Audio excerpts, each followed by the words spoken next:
नाचे हो लागल रमना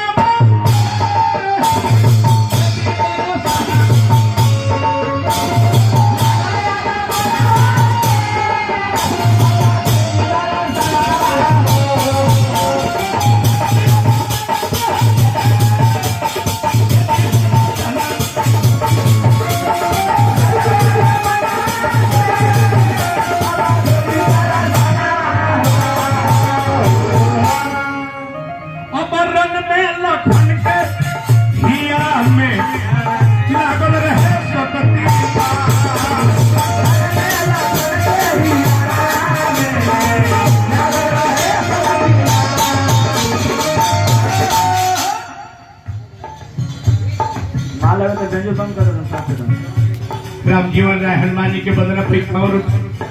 इकाम पे पुरस्कार हार्दिक प्रणाम हनुमान जी जे रुपया देता उनको मंगल में बनल रही आज रुपया न देता बैठ के देखता उनको मंगल में बनल रही श्रोता है तब बकता है जानता है तब सुदर्शन यादव के लोग जानते हैं श्रोता ही नहीं रहेंगे तो बकता रह के क्या करेंगे आप लोग चले जाएंगे तो हम लोग दोनों प्यास लगे कि स्मशान पे डोम चिरा रहे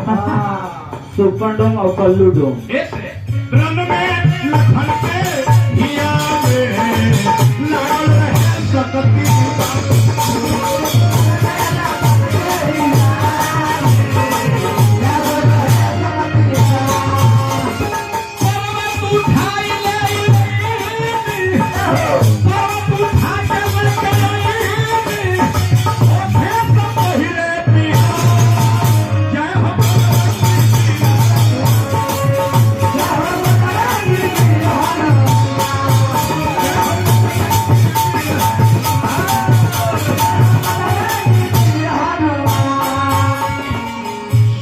समाप्त वही नाम के बोलो बच्चा